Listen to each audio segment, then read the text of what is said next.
Bonjour à tous, ici Mona Lisa du programme de démarrage pour entrepreneurs noirs de Futurpreneurs financé par la RBC. Vous écoutez le balado Startup and Prosper, l'émission qui aide les entrepreneurs en démarrage dans leur quête de développement d'entreprises prospères.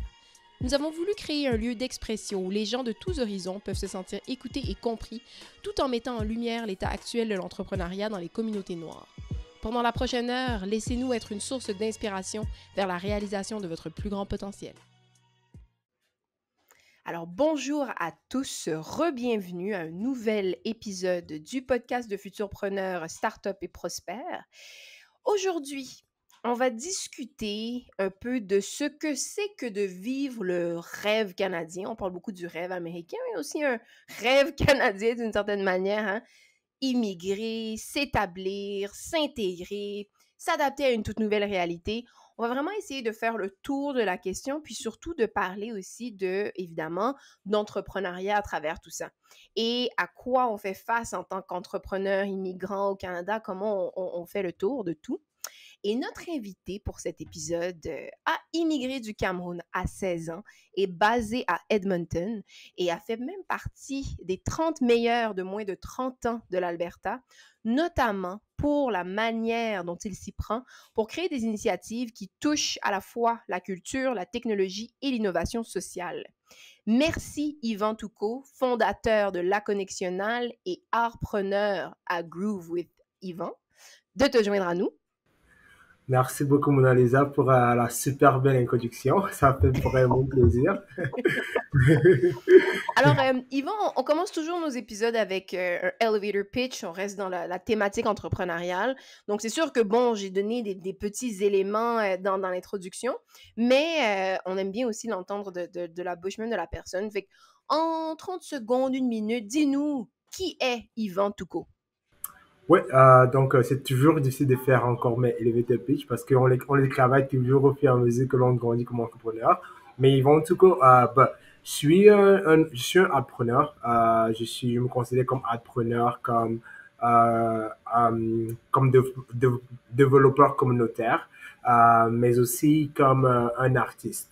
Et donc, Yvon Toucault, c'est un entrepreneur communautaire je suis passionné par l'innovation sociale, la technologie et comment justement l'intersection entre l'innovation sociale, la technologie et la culture peut bénéficier les communautés qui sont d'habitude desservies. Il les permet justement de créer de meilleurs systèmes, de meilleures initiatives, mais aussi justement des projets qui vont être périns à long terme. Très intéressant. Alors, moi, j'ai déjà plein de questions à te poser par rapport à tout ça parce que je trouve ton parcours intéressant et d'une certaine manière intimement lié à ton histoire d'immigration aussi. Fait qu'on va vraiment rentrer tout de suite, pour cet épisode-là, on va rentrer tout de suite vraiment dans le vif du sujet parce que j'ai envie d'y aller de manière chronologique, puis vraiment bien comprendre ton histoire en cours de route, puis comment tu es tombé dans l'entrepreneuriat et que tu nous expliques de plus en long en large, qu'est-ce que c'est un artpreneur? C'est pas quelque chose qu'on entend beaucoup, on présuppose un peu ce que c'est, mais je suis curieuse de connaître ta définition de ça. Et voilà. Fait que, tout d'abord, on va commencer par le commencement. Tu as immigré du Cameroun à 16 ans au Canada. Explique-nous un peu comment tout ça s'est opéré et voilà, et comment ça s'est passé. Absolument. Justement, mon histoire, mon immigration, mon historique avec l'immigration est vraiment intéressante. Vraiment, si je dois me concentrer sur comment je me suis lancé dans l'entrepreneuriat par rapport à ça, c'est quand j'ai immigré à Edmonton, j'avais un gros sentiment d'isolation et puis je sentais plus en plus éloigné de ma culture, mais aussi de mes communautés. C'était difficile justement de trouver que ce soit des Camerounais de mon âge ou bien des personnes qui me ressemblent, qui avaient les mêmes intérêts ou bien justement, avec qui je pouvais vraiment, comment dire, vraiment me rallier à ou bien vraiment avoir ce système de support dont tout le monde a vraiment besoin. Mais je vais t'arrêter par contre, Yvan, parce que je veux pas qu'on perde des morceaux là. Tu avais un Oui. bon fil, puis je sens que tu allais déjà nous parler de Artpreneur et Oui. et de ton entreprise. Mais je veux qu'on parle un peu plus tu as parlé justement du sentiment d'isolement, hein, parce qu'on s'en rend pas compte quand Bien évidemment, là, quand on est Oui, à une place, on s'intègre. Bon, il y a d'autres enjeux, bien évidemment, mais on s'intègre quand même. On est au sein d'une société dans laquelle on est plus ou moins intégré déjà. Mais quand on immigre, c'est une toute autre réalité. Fait que comment tu dis que tu avais du mal à connecter ou à trouver même d'autres personnes auxquelles tu t'identifiais? Comment ça s'est passé? Parce que 16 ans en pleine adolescence, tu arrives dans un nouveau pays, puisque tu avais déjà été avant, tu avais de la famille. Fait que comment, donne-nous plus de détails, comment ça s'est passé? ouais, non, c'est ouf. Ça s'est passé, c'est difficile. Moi, pour ma part, déjà, je parlais pas anglais quand je déménageais ici au Canada. Ouais, je viens du Cameroun. Le Cameroun est bilingue, mais le Cameroun est autant bilingue que le Canada est bilingue. Donc, Ah, je en comprends. majorité, c'est les francophones. Et puis, l'anglais, tu prends l'anglais à l'école et on s'en fout un peu. Mais dès que tu atterris au Canada, tu te rends compte que tu aurais sûrement dû prêter un peu attention au cours. Donc, mon anglais n'était pas super fameux. Donc, déjà, juste pour communiquer avec les autres, c'était vraiment difficile. Oui, il y avait une communauté camerounaise. J'avais, bon, mon frère et ma soeur qui habitaient déjà ici, mais c'était pas pareil parce que à 16 ans encore, et puis en tant qu'adolescent, c'est pas vraiment avec ton frère et ta soeur que tu hang out. Tu cherches justement des gens avec qui tu peux t'identifier. Et donc, c'était niveau communication, déjà pour faire des amis, c'était difficile. Quand j'arrive, j'ai 16 ans, j'ai fini mon baccalauréat au Cameroun, qui est l'équivalent du high school diploma ici. Et donc, quand j'arrive, je dois directement aller à l'université parce que je peux plus aller au high school. J'ai 16 ans et la plupart des gens qui sont à l'université déjà, ils ont plus de 16 ans, 17 ans. Donc, je me retrouve en fait une école de upgrading où la plupart des personnes ont encore 18 ans et là, je suis déjà le plus jeune. Donc, non seulement il y a la communication, non seulement il y a mon âge, donc je peux pas vraiment m'identifier aux gens qui sont autour de moi, qu'ils me ressemblent et qu'ils me ressemblent pas. Pour communiquer, c'est difficile.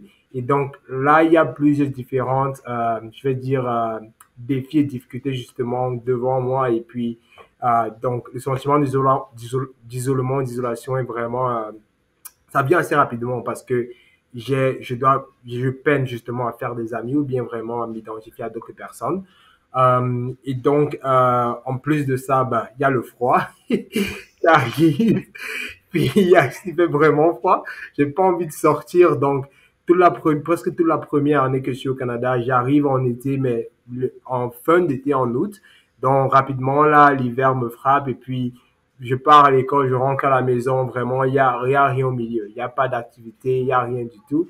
Je sais pas comment faire des sports d'hiver. Je veux pas faire des sports d'hiver. Donc, tellement de choses qui se compilent les uns sur les autres et à cause de différentes raisons, mon origine, mon timing d'arrivage, mes problèmes de langue. Donc, il y a juste tellement de choses qui, justement, qui jouent un rôle, justement, dans ce sentiment d'isolation-là. Ouais. Ah, c'est fou. Donc, barrière de la langue, barrière culturelle, s'adapter à la température. Ouais, non, parce que les hivers. Et moi, j'ai jamais été en Alberta, mais je peux m'imaginer de quoi ont l'air les hivers. Donc, ah oui, non, ça a dû être quelque chose. Mais donc, tu dis que tu avais ton frère et ta sœur déjà ici quand tu es arrivé. Est-ce que tu Est-ce que tu étais en mesure de verbaliser un peu ce que tu ressentais à cette époque-là? Comment est-ce que tu as navigué? Comment est-ce que tu t'en es sorti à ce moment-là? Ouais, mon frère et ma soeur étaient arrivés 3 ans plus tôt. Et eux, bon, déjà, eux aussi, ils étaient, quand tu arrives ici, tu te rends compte vraiment que tout le monde est busy, tout le monde fait quelque chose, tout le monde est juste comme en train de chercher à, à finir les fins du mois, etc., etc. En ce temps-là, j'étais pas vraiment équipé pour verbaliser justement ce que je ressentais à qui que ce soit, parce que c'est pas vraiment bon. C'est des sujets sur la santé mentale, l'isolation, des choses comme ça, c'est des choses souvent assez taboues dans certaines cultures, dans certaines de nos cultures. Donc, j'étais pas vraiment équipé pour verbaliser ça. Je me souviens pas avoir verbalisé ça du tout à quelqu'un, honnêtement, à cet âge-là. Et puis, donc, à ce niveau, justement, pour naviguer cela, j'ai eu la chance, certaines personnes que j'ai rencontrées dans l'école d'upgrading où je suis allé faisaient de la danse. Ils faisaient de la danse et c'était un groupe, ils faisaient partie d'un groupe de danse et de tam-tam. Et donc, c'est comme ça que je commence à cliner avec eux, à m'allier avec eux. Et puis, je rejoins ce groupe-là justement parce que, bon, déjà dans ce groupe-là, j'avais pas besoin de parler pour jouer du tam-tam. J'avais pas besoin de parler pour danser. Donc, même si mes compétences en anglais n'étaient pas comme fameuses, je pouvais au moins suivre les instructions et faire ce que je devais faire. Donc, c'est comme ça que justement, à partir de ce groupe-là, j'apprends aussi mieux l'anglais parce que vu que je suis aux alentours de personnes qui parlent anglais tout le temps, il y a cette adaptation-là qui commence à arriver. Avec la danse, je trouve, et le tam-tam, je trouve une communauté. Je trouve des personnes avec qui, bon, j'ai pas besoin, on a tous un but commun. On est dans un groupe de tam-tam, de danse, et on doit faire des performances ici et là, donc on doit s'entraîner ensemble, on doit se côtoyer et tout. Et donc, c'est vraiment la danse et le tam-tam à cette époque-là, je pense qu'ils m'aident vraiment à naviguer les choses. Avant la danse, honnêtement, j'étais à la maison, je jouais les jeux vidéo tout le temps, ce qui n'était pas la meilleure chose à faire pour naviguer de telles situations. Mais justement, la danse et le tam-tam m'a permis justement de finir l'école, au lieu d'aller directement à la maison, j'avais une activité, j'avais quelque chose à faire. Et donc, c'est comme ça que je commence justement à m'impliquer dans ce groupe-là et à grandir, à justement commencer à danser professionnellement. Et depuis tout petit, j'aimais toujours danser, j'aimais toujours bouger. Je me rappelle au Cameroun, j'avais souvent fait des chorégraphies pendant des fins de soirée ou bien des journées retour aux sources. Et donc, la danse était déjà là comme une base. Et donc, ça m'a permis vraiment de créer cette bulle-là, où bien je me sentais un peu moins à l'écart et puis plus partie du système que je venais, que je m'adaptais à. OK, non, c'est intéressant. Donc, tu as pu trouver une manière qui te permettait de t'exprimer sans nécessairement passer par la langue que tu étais encore en train d'apprendre.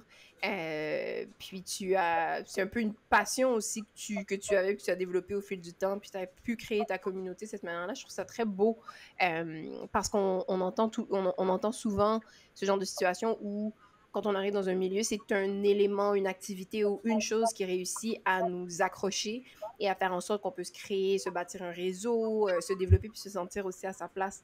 Donc, non, très intéressant. Et à partir de là, donc tu commences à danser professionnellement, tu es vraiment dans le milieu.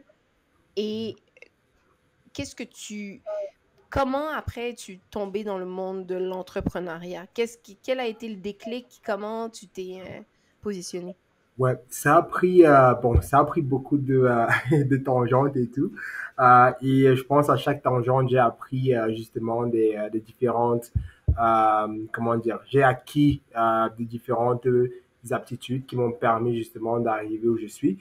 Et donc là, déjà avec la danse, ça m'a appris beaucoup de discipline, mais aussi beaucoup être, non seulement la discipline, mais être consistent. Parce que là, avec la danse, il fallait qu'on répète à chaque semaine, des fois des semaines, c'était 3, 4 répétitions. Et aussi, le groupe de danse, le tam-tam dans lequel j'étais, la personne qui était justement le capitaine de ce groupe, le chargé du groupe, justement, était un entrepreneur. Il faisait de l'entrepreneuriat et puis il devait chercher des gigs ici et là. Et donc, en observant un peu ça, je me suis dit, mais bon, c'était intéressant de voir comment on se faisait payer par l'art. En faisant de l'art. Ça, c'était un concept qui m'avait jamais traversé l'esprit. Je peux me faire payer parce que je dansais, parce que je le ferais gratuitement, que ce que qu'il y ait de l'argent ou pas. Et donc, de Sangeya, où bon, le groupe s'appelle Sangeya, et de Sangeya, je vais à l'université. À l'université, je rencontre l'un des cofondateurs de la Connectionnal, qui est aujourd'hui l'entreprise dans laquelle je suis président. Et je le rencontre et c'est là que je m'introduis aux danses, aux différents types de danses latines qui existent à travers le monde, mais aussi je fais la connexion entre ces danses latines-là parce que la plupart des danses latines ont des origines africaines. Et donc, tout de suite, je suis accroché aussi par les danses latines, donc j'apprends un peu de ça et tout. Et donc, ça, c'est une connexion justement, ça revient après, ça arrive pas tout de suite. Et du campus Saint-Jean, qui est l'université francophone, dans la seule unité francophone à l'ouest du Manitoba où je vais. De là, je continue à faire mon programme à l'école. Je m'implique dans différentes initiatives bénévoles, Africa Student Association. Je commence à faire de l'event planning, de l'organisation, de community organizing. Donc, je fais beaucoup de volontariat et de bénévolat et je commence vraiment à bâtir un réseau. Et donc, on arrive en 2017. Donc là, on est arrivé ici en 2012. Donc, en 2017, après différentes choses, danse, bénévolat. Je crée aussi mon propre groupe de danse, justement, après Sangeya, où je performe d'habitude des danses de l'Afrique traditionnelle de l'Afrique de l'Ouest. Moi et mes amis, on crée un propre groupe de danse qui est un peu plus un groupe de danse afrofusion contemporain. Et donc là, justement, c'est vraiment mon premier essai à l'entrepreneuriat. Donc là, on se faisait booker pour des performances, on faisait de l'argent ici et là à travers nos talents et à travers les chorégraphies que l'on faisait. Et de Sangeya, quand Sangeya est en train d'arriver, un jour, moi et mes amis, on est assis dans ma voiture, et là, on est en train de se plaindre qu'on ne peut pas aller dans un club à Edmonton ou bien une soirée à Edmonton. On est des étudiants, on veut faire la fête, on veut s'enjailler. On se plaint qu'on ne peut pas aller dans un club à Edmonton et justement écouter les musiques que nous, on écoute tous les jours. Parce qu'Edmonton, en Alberta, ici, oui, il y avait des clubs africains ici et là, mais les clubs dans lesquels nous, on allait, ils jouaient juste pas de notre musique. Donc, c'était juste du hip-hop, vraiment la musique mainstream. Et là, on se plaint et certains d'entre nous ont des connexions avec l'un d'entre nous qui travaille dans un club. Moi, j'ai déjà fait de l'organisation. L'autre ami a comme connaît un Didier. Et donc, c'est comme ça que on se dit, OK, nous, on veut vraiment, vraiment pouvoir écouter de l'afrobeat et de la musique latine, caribéenne dans un club avec des gens que l'on connaît, avec les gens que l'on a rencontrés à l'université, vraiment pour créer un environnement différent parce qu'on n'avait pas encore eu cette chance d'aller dans une soirée et se dire, OK, on a vraiment une belle soirée. C'est une soirée qui reflète, par exemple, moi, les soirées que j'ai eues au Cameroun avant de venir au Canada. Et donc, c'est comme ça que l'on crée l'événement. Et là, il y a 500 personnes qui se pointent à l'événement. 500 personnes pour votre premier 500 événement? Premier événement, et c'était un jeudi soir. J'avais l'école le matin, j'avais l'école le lendemain, mes amis avaient l'école le lendemain. C'était vraiment, c'était fou en fait, parce que j'avais pu imaginer, en plus c'est 500 personnes, et 80%, 90% de ces 500 personnes-là sont vraiment des gens des communautés africaines, caribéennes et latines, d'ascendance africaine, caribéenne et latine. Et donc là, d'habitude, quand tu vas dans ces clubs, surtout le club où on a fait l'événement, la plupart c'est des blancs, ou bien la plupart c'est pas des gens de ces communautés-là. Et donc là, c'est vraiment là où il y a le déclic parce que on fait le premier événement et pour moi déjà, parce que j'avais fait partie de plusieurs initiatives vraiment jeunesse pour essayer comme justement de faire du travail communautaire déjà. Et nos événements n'avaient jamais atteint ce genre d'amplitude. Il y avait un besoin, là. Les gens avaient besoin d'aller danser, d'écouter la musique de leur pays ou plus lié à... Vraiment. Non, vous avez... Mais Yvan, encore une fois, là, moi, j'ai beaucoup de questions. On va retourner un petit peu en arrière. Puis Ouais. mais j'ai quand même très hâte de connaître la suite parce que je trouve que tu as dit, il y a deux éléments importants que tu as mentionnés en racontant l'histoire. La première, c'est que tu savais pas que tu pouvais, entre guillemets, te faire payer pour danser ou du moins d'en faire une carrière ou que tu pouvais développer ça. Et tu as aussi mentionné que tu allais à l'université et puis tu as commencé un programme et c'est là que tu as rencontré des partenaires. Fait que pour commencer, revenir sur le premier commentaire, tu savais pas comme tel que c'était possible et c'est là que ça a éveillé une certaine curiosité en toi. Puis Mhm. en fait, je voulais vraiment mettre soulever cet élément-là parce qu'on parle quand même de histoire d'immigration, de choc de cultures différentes. Donc, en fait, la question que je me pose, c'est est-ce qu'au Cameroun, à ce moment-là, avant que tu aies quitté, ce genre de carrière-là ou carrière ou type d'entreprise-là était moins mis de l'avant? Ou bah, même pas mis de l'avant du tout. Moi, Et voilà. j'étais pas supposé me faire. Bon, j'étais pas supposé vraiment être, bon, je dis être un artiste entre guillemets, d'une certaine manière. Donc, bon, en déménageant au Canada et au Cameroun en général, vraiment les métiers qui sont vraiment privilégiés, c'est des métiers comme docteur, avocat, ingénieur. Donc, on a tous il y a vraiment, il y a vraiment une grosse comment dire, un gros concentrement sur les métiers du STEM, sciences, sciences et mathématiques et tout. Et donc, c'est pas vraiment des métiers valorisés ou bien c'est des métiers où ceux qui font des métiers là, ils sont un peu souvent pas forcément à l'écart de la société, mais il y a souvent des stéréotypes par rapport à eux aussi. Donc, c'est pas vraiment des métiers dans lesquels tu veux forcément te lancer dedans au Cameroun. Ouais. Ben oui, puis en fait, puis c'est ça, en fait, c'est souvent quand une famille immigre, bon, il y a une multitude de raisons pour immigrer, c'est sûr et certain, mais surtout dans nos communautés, on, très souvent, on fait le choix d'immigrer pour donner une meilleure vie, une meilleure situation à la famille, et donc, c'est pas le moment de prendre des risques, et c'est là où il faut aller, tu sais, trouver une carrière qui est stable, dans laquelle on peut s'épanouir et tout ça. Donc, fait que c'est sûr que c'est pas nécessairement des modèles qui sont mis de l'avant, mais je trouve ça intéressant que toi, d'une certaine manière, tu t'es ouvert à autre chose, tu as été un peu rebelle, à défaut d'avoir un meilleur terme, par rapport à ce qui est normalement, entre guillemets, hein, ce Mm, que sortir du moule, en fait. Puis je suis ouais. curieuse de savoir, ben aussi, donc tu es allé à l'université, dans quel domaine d'études est-ce que toi tu te dirigeais à cette époque-là?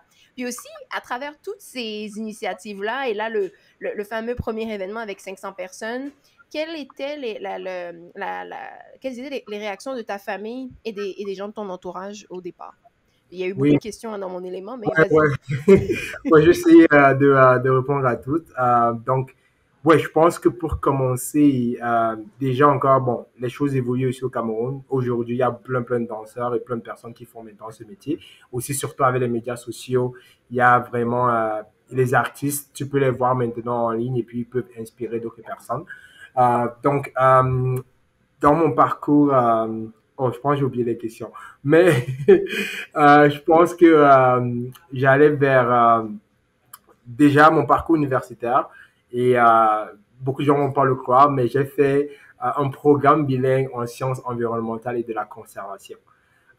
Et donc, vraiment, ça n'a presque rien à voir avec ce que je fais aujourd'hui, d'une certaine manière. D'une autre manière, quand même, bon, ma majeure à l'école, c'était, j'ai fait développement durable.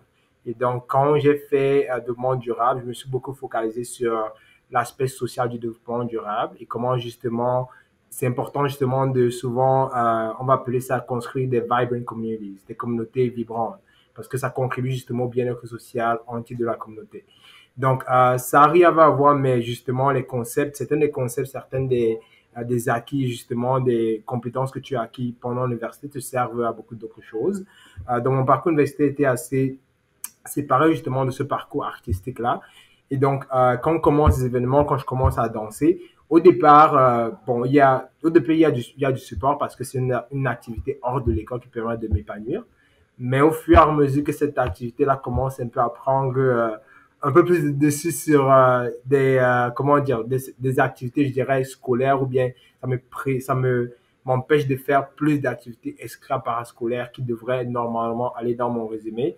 Ce support-là n'est pas forcément le même.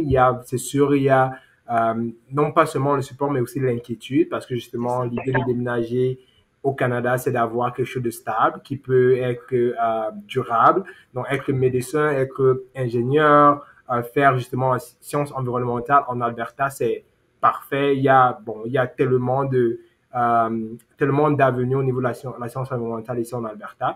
Donc, c'est des métiers vraiment qui sont assez sûrs, je dirais. C'est assez facile de trouver un travail à long terme. Dans le gouvernement, tu te fais engager, tu es comme presque assuré d'avoir ta pension et tout. Donc, il y a ce côté-là, inquiétude, et aussi, bon, en même temps que les gens sont inquiets, moi, je ne ressens pas ce support-là. Donc, c'est vraiment ça la balance. Donc, il y a l'inquiétude de la famille et tout. Mais moi, un certain niveau, après les événements, après d'autres choses, j'ai vraiment trouvé une passion justement dans le développement communautaire et pas forcément dans l'organisation d'événements parce que je pense que c'est une composante de ça, mais vraiment dans le développement communautaire parce que je me suis retrouvé dans un esprit où, et peut-être là je m'en vais trop loin déjà, mais je me suis retrouvé Vas-y, dans vas-y. un esprit où vraiment je me disais, j'ai eu la chance de pouvoir trouver, comment dire, un groupe comme Sangria, le groupe où moi j'ai eu la chance de performer et de m'identifier à. Beaucoup d'autres y vont, qui viendront ici dans 10 ans, n'auraient peut-être pas cette chance. Et donc, c'est vraiment à ce niveau-là où je me suis dit, c'est important de créer des organisations, bien des initiatives qui justement ont pour but de créer ces espaces-là, de créer ces moyens-là. Et non seulement c'est important de le faire, mais c'est clair qu'il y a justement, il y a un besoin parce que ça juste existe pas encore. On n'est pas, beaucoup de personnes, Edmonton en Alberta, ont souvent beaucoup de personnes de communautés diverses vont souvent déménager à Toronto, à Montréal, sous prétexte que là-bas, il y a plus de personnes, là-bas, il y a plus de choses.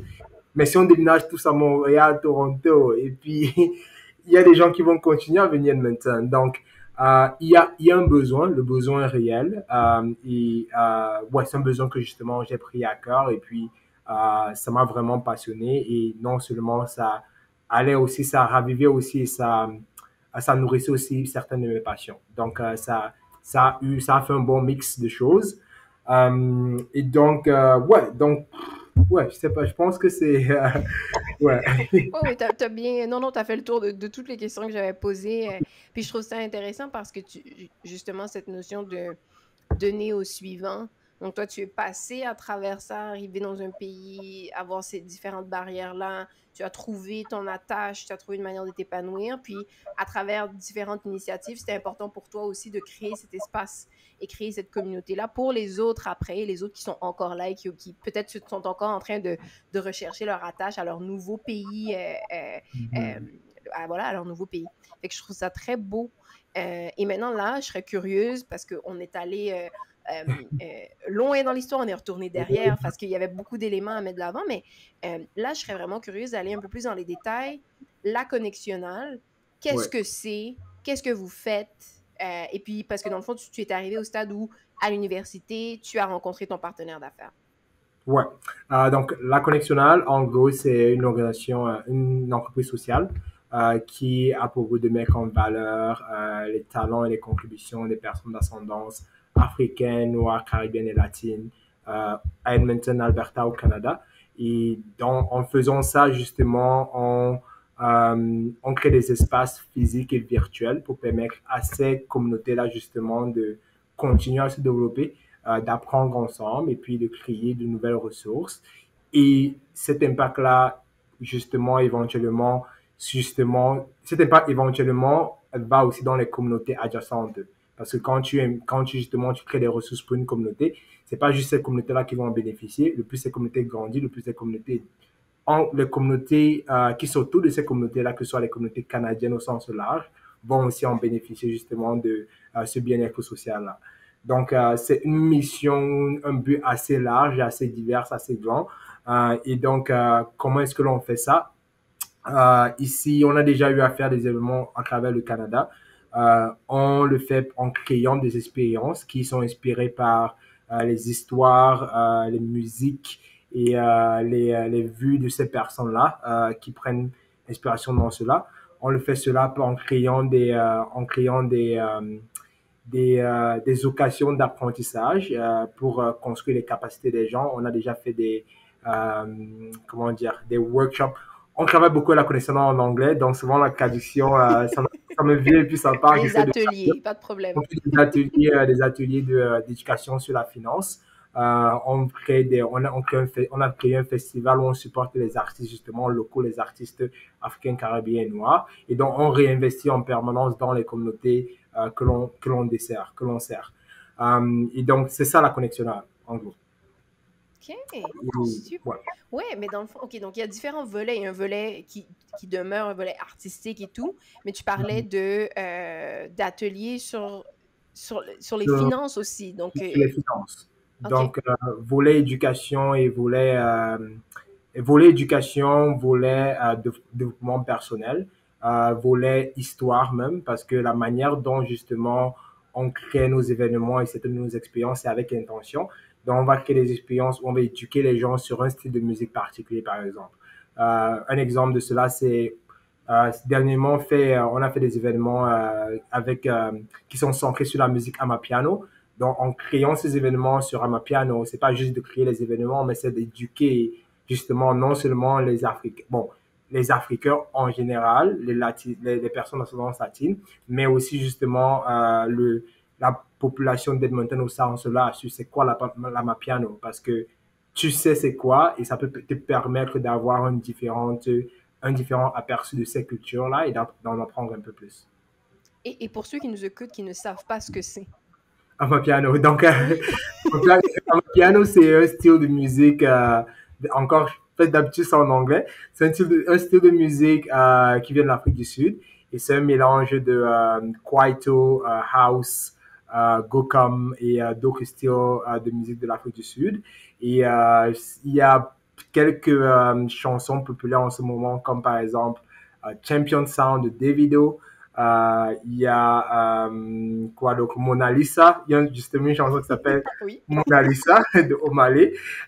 Et donc, ouais, c'est vraiment un son qui a pris vraiment beaucoup d'essor depuis les trois dernières années. Ouais. OK. Ah, super intéressant. Et pourquoi est-ce que c'était important pour toi de faire un lien, euh, d'intégrer la technologie à l'innovation sociale? Parce que, bon, il y a l'idée derrière la connexionale, d'éduquer, de rassembler, puis de créer cet esprit de communauté-là, qui peut être fait, évidemment, avec ou sans la technologie, bien sûr, mais Mhm. pourquoi toi, c'était au cœur de ce que tu faisais et comment plus techniquement parlant, là, comment tu t'y es pris pour tout mettre ensemble? Mhm. Ouais, je me considère comme, comme on dit, un non-tech qui aime vraiment le tech. Je sais pas comment on fait du codage, de HTML. Oh, je sais comment un peu faire de HTML. Je peux écrire comme quelques codes et tout. Mais justement, la technologie, la connexion là est vraiment une petite organisation avec, on n'a vraiment pas de ressources. La plupart justement, des membres de la connexion là sont des personnes de mon âge. On a tous un 9 à 5. On a tous des responsabilités financières ici et là. Et la connexionale, la manière dont notre entreprise sociale est en ce moment, ne permet pas forcément de payer de payer des gens. Et donc là, on est encore en train de construire vraiment notre base et nos produits MVP. Et donc, ceci étant dit, la technologie aujourd'hui, si c'est vraiment de regarder ça, il y a une grosse vague de ce qu'on appelle SaaS, Service as a Software, où il y a beaucoup de compagnies, beaucoup d'entrepreneurs, même des entrepreneurs solo, qui vont créer des outils qui vont permettre à des petites entreprises comme la mienne ou la nôtre de vraiment pouvoir se lancer sur le marché sans avoir besoin d'être des techs ou bien sans avoir besoin de coder. Et donc, il y a vraiment une grosse vague qui se passe de ça.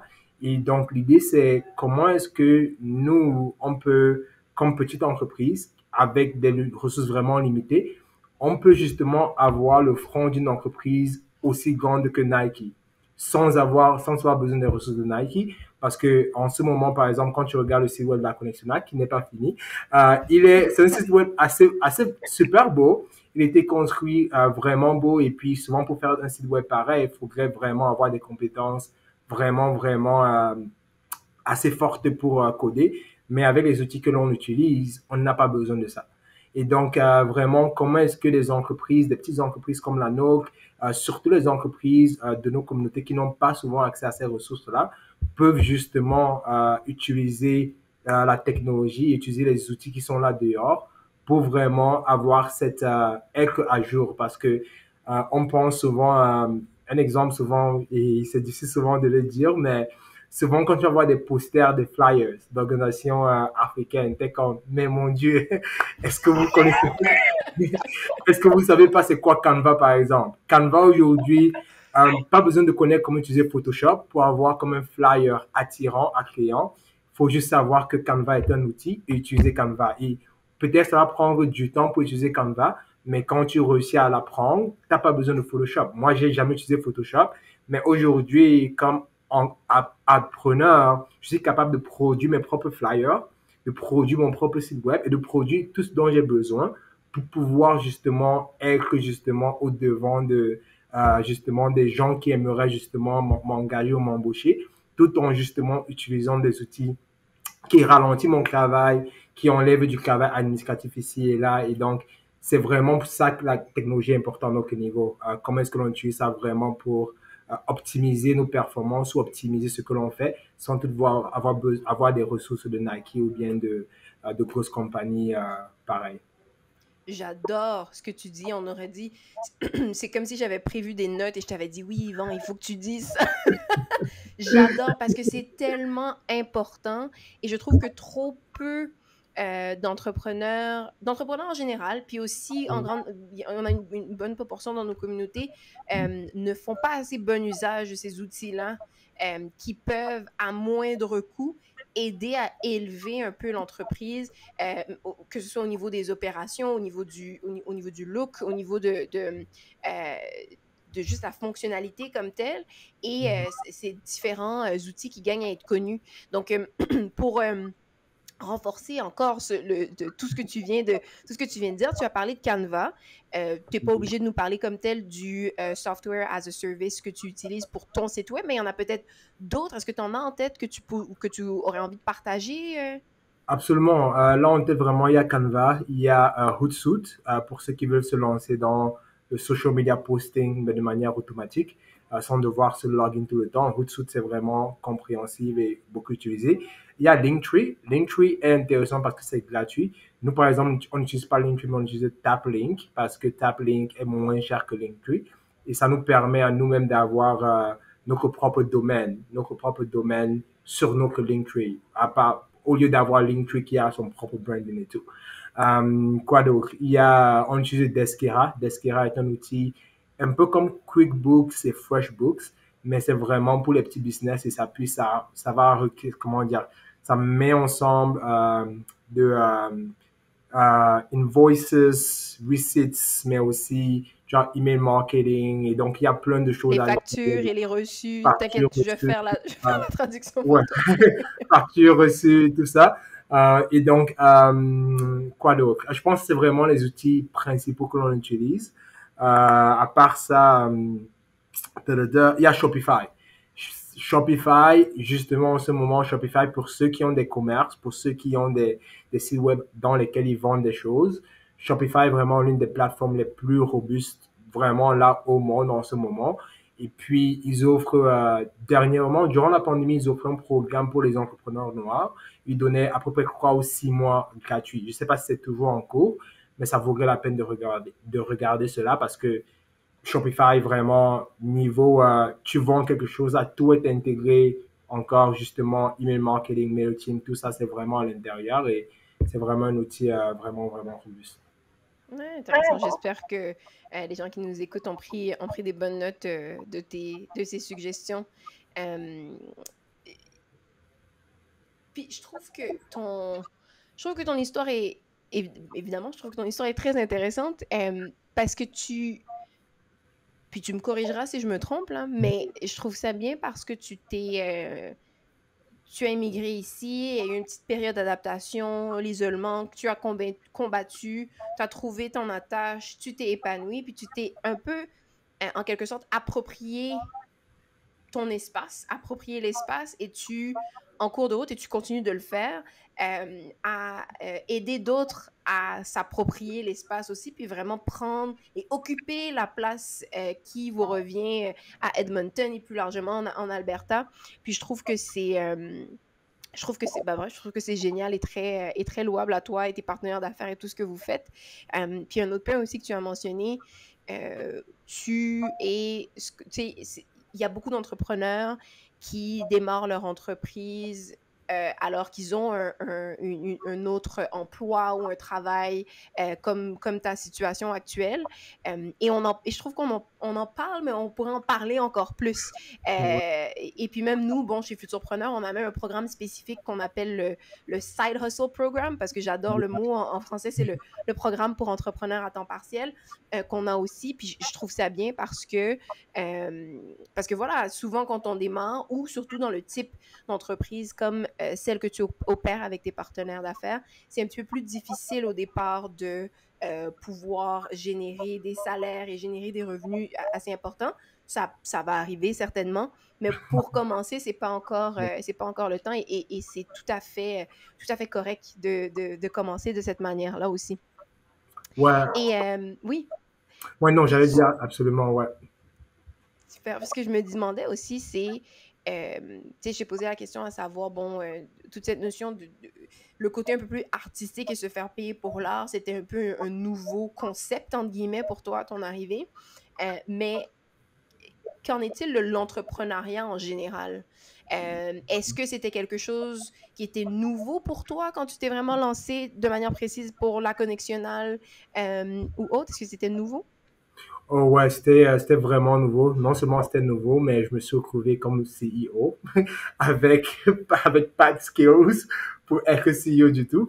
Non seulement c'était nouveau, mais ouais, ça a été vraiment je vais dire, un parcours vraiment intéressant. J'ai beaucoup appris et justement, je pense que mon parcours comme entrepreneur à temps partiel, side hustle, on va dire, euh, m'a vraiment aidé à construire des compétences et des aptitudes qui m'aident beaucoup dans mes autres choses que je fais parce que j'ai dû apprendre c'est quoi même human behavior, c'est quoi la psychologie. J'ai dû lire des livres que je pensais que j'aurais jamais lus parce que des fois je me retrouvais dans des situations où je suis comme comment est-ce que je suis supposé justement mener cette équipe, comment est-ce que je suis supposé faire cela, ci, cela. Et donc c'était pas évident du tout. Et c'était vraiment mon premier essai dans quelque chose comme ça, d'assez risqué, on va dire, mais aussi où j'ai cette responsabilité-là, justement, de donner des instructions, de dire, toi, fais ça, toi, fais ça. Souvent, des gens qui sont plus vieux que moi. Et souvent, c'est encore bizarre. Mais c'est vraiment, ouais, ça a été intéressant pour dire le moins. Ok, super. Et par curiosité, est-ce que tu es retourné ou est-ce que tu retournes souvent au Cameroun? As-tu encore de la famille là-bas? Oui, j'ai encore la famille. Déjà, mes parents vivent au Cameroun. Et donc, je suis retourné il y a à peu près 2, 3 ans. Et justement, mon retour, je pense que c'était en 2019. Euh, Encore mon retour à 2019 m'a encore plus rappelé à quel point c'est pour moi, à quel point c'est important pour moi la connexionnale et ce que l'on fait. Parce que déjà, souvent, j'ai vécu au Cameroun jusqu'à mes 16 ans. Donc, j'ai vraiment une bonne idée de c'est quoi la vie au Cameroun, les différents avantages, les bénéfices à cette vie, mais aussi le manque d'opportunités des fois et les désavantages, on va dire, entre guillemets. Et donc, retourner m'a vraiment encore permis de remettre en perspective. C'est quoi les choses qu'ici au Canada, euh, sur lesquelles je devais vraiment pratiquer de la gratitude pour. Mais c'est aussi quoi les choses au Cameroun qui me manquent, qui ne seront jamais forcément ici au Canada. Et donc, justement, cette idée avec la connexion de pouvoir créer cet environnement, cet espace-là, à s'approprier notre espace parce que je t'arrive au Cameroun, la nourriture, les fruits, le soleil, il y a juste comme tellement de choses qui te manquent. Et là, tu reviens au Canada, tu te rends compte, OK, ces choses-là me manquent, mais il y a aussi d'autres de ces choses. Mais il y a un vide où c'est possible justement de combler un peu de ce vide-là que l'on ressent au Cameroun pour rendre la vie ici au Canada un peu plus facile. Et donc, j'ai vraiment aimé quand tu as mentionné approprier notre espace parce que justement, la semaine dernière, on a fait un voyage de ski avec la plupart, c'était des personnes de la diversité. Et donc, on a fait un voyage de ski. J'avais déjà fait du ski avec mes amis et tout. J'ai justement appris le ski l'année dernière, pendant la COVID. Et on a fait un voyage, c'était à peu près 20 d'entre nous et facilement 16 d'entre nous étaient des personnes noires, des personnes d'ascendance africaine. Et c'était vraiment le meilleur voyage de ski que j'avais fait parce que là, on l'a fait ensemble. C'était lit, il y avait le vibe. C'était vraiment un moment assez intéressant où on n'était pas dans un environnement on va dire, entre guillemets, n'est pas supposé être. Mais parce que chacun de nous a justement s'est approprié cet environnement-là, on a fait un voyage et puis ce voyage était autant bien que un voyage que j'aurais eu au Mexique, par exemple. Même si c'était des différentes conditions. Mais c'est parce que cela est arrivé en communauté et que je l'ai fait en communauté avec des amis et des gens avec qui je m'identifiais, qui a rendu l'expérience vraiment nettement plus bonne qu'elle devait être si jamais j'aurais pas fait le ski ou bien j'étais pas allé skier. Ouais, puis tu sais, souvent quand on immigre ou même quand on est juste issu de la diversité, on fait partie de la minorité dans le pays dans lequel on vit, la question identitaire est tellement importante et c'est toujours comme si on avait à faire un choix.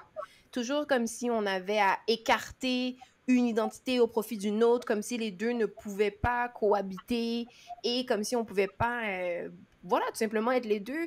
Vous êtes un groupe, vous êtes allé faire du ski, vous embrassez complètement l'expérience canadienne, mais ça n'empêche pas que vous voulez écouter Afrobeats et l'autre style musical dont j'oublie le nom que tu m'as fait découvrir. Piano sur la montagne. Amapiano. Donc, je trouve ça très beau et vraiment, je pense que je l'ai répété tout au long de l'épisode, mais je trouve ça très beau et très louable. Ce que tu fais avec tes partenaires à travers la connectionnelle, c'est très important pour beaucoup de gens. Puis, vous avez certainement un impact important dans nos communautés à Edmonton et en Alberta, j'imagine, de manière plus large dans les autres villes. Sur le mot de la fin, j'ai envie de te demander.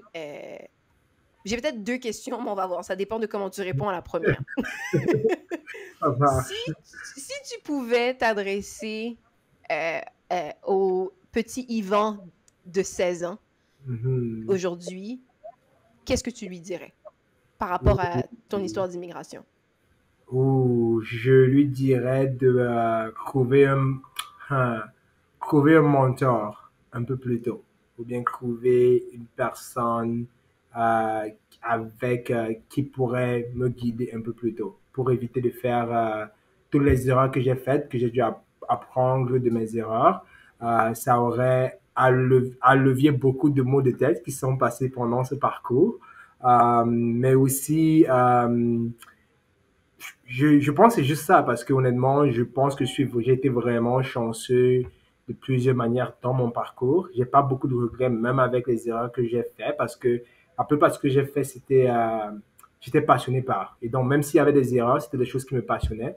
Et donc, parce qu'il y avait cette passion-là, j'ai pas vraiment eu des sentiments de regret où je suis comme, oh, j'aurais dû pas faire ça du tout. Il y avait le côté de la passion. Et donc, je dirais, c'est vraiment comme trouver des ressources vraiment un peu plus tôt, des ressources, des mentors un peu plus tôt et avant même de le lancer, faire un business plan, vraiment, tout ce dont on parle tous de ça tout le temps, le business plan, c'était la vision, d'être plus stratégique, de vraiment le faire plus tôt parce que je suis une personne qui aime, je déteste la monotonie et donc j'aime vraiment faire, avec la connexion, on a fait tellement différentes initiatives et je pense que d'une certaine manière, ça m'a aidé, ça nous a aidé à voir dans quel secteur on est le mieux et dans comment vraiment on peut se focaliser sur certains secteurs que d'autres. Mais en même temps, avoir justement un plan d'action qui est vraiment stratégique permettrait d'arriver à une situation qui te permettrait d'être plus durable tout en te permettant de justement agrandir la compagnie d'une meilleure manière. Donc, ouais. OK. Beaucoup de conseils importants. Ben, en gros, je pense que c'est surtout de s'ouvrir et d'aller chercher de l'aide plutôt. Parce que souvent, on, on ne sait pas qu'on a besoin d'aide, on n'est pas conscient, donc s'ouvrir, en parler et éventuellement trouver un mentor plus tôt, ça serait une bonne chose de ce que je comprends de ce que tu as dit. Absolument. Mhm. 100%. OK, bah alors donc là, j'ai une autre question pour toi. Et là, c'est la vraie question finale. Quel conseil tu aimerais donner à une personne qui souhaite immigrer? Mhm. Hmm. Ouh. Ouh. Hmm. Je pense que immigrer au Canada, précisément, ou Oui, oui, bien oui, immigrer au Canada, on va y aller, on va rester dans la thématique. ouais, je dirais immigrer au Canada serait, si personne parle français, immigrer dans une province anglophone. Ne pars pas dans une province anglophone, ne pars pas dans une province francophone. Si possible, immigrer dans une province anglophone. Je pense que c'est le bilinguisme, une chose qui m'a vraiment, vraiment donné beaucoup d'avantages et qui va continuer à me donner beaucoup d'avantages parce que j'ai été forcé à apprendre l'anglais. Ça sera mon premier conseil. Mon deuxième conseil, c'est le plus tôt possible apprendre des activités diverses. Parce que honnêtement, apprendre des activités diverses changera ta manière de percevoir l'hiver et ta manière de percevoir cette période qui est beaucoup, beaucoup la plupart du temps, si tu fais rien, va être vraiment dépressif ou tu vas rester à la maison, pas faire grand chose et puis ça vraiment joue sur le moral. C'est prouvé que le soleil aide à être heureux. Ça, c'est prouvé. Je pense que c'est prouvé par la science. Et donc, beaucoup plus tôt, essaie d'embrasser, pas embrasser l'identité canadienne, mais ouvre-toi à d'autres expériences que tu n'aurais pas eu à faire. Quand je parle quand je parle à beaucoup de personnes de mes communautés par rapport au ski, ils vont me dire il fait trop froid. Mais honnêtement, quand tu as tes trucs là, il fait pas froid du tout.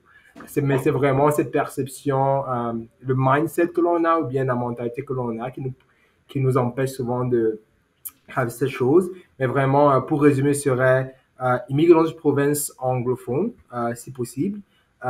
Ouvre-toi vraiment l'esprit au niveau de ce que tu peux faire pendant l'hiver. Apprends des activités d'hiver le plus tôt possible, que ce soit ice skating, patinage, ski, snowboard, n'importe quoi. Même si tu vas aller courir pendant l'hiver, fais-le. Et puis la dernière chose, c'est vraiment, continuer à garder l'esprit ouvert et de faire du réseautage le plus possible. Au Canada, je pense que la chose merveilleuse avec la connexionnale ou bien avec la plupart des initiatives que j'ai eu à faire par deux, ça a toujours été comme des connexions que j'ai créées qui plus tard, soit j'ai travaillé avec ces connexions-là, soit ces connexions-là avec les contacts dont j'avais besoin et vice-versa aussi. Mais réseautage, province anglophone et puis garder l'esprit ouvert pendant l'hiver et ces activités d'hiver. Sur ces belles paroles, Yvan, je te dis un grand merci.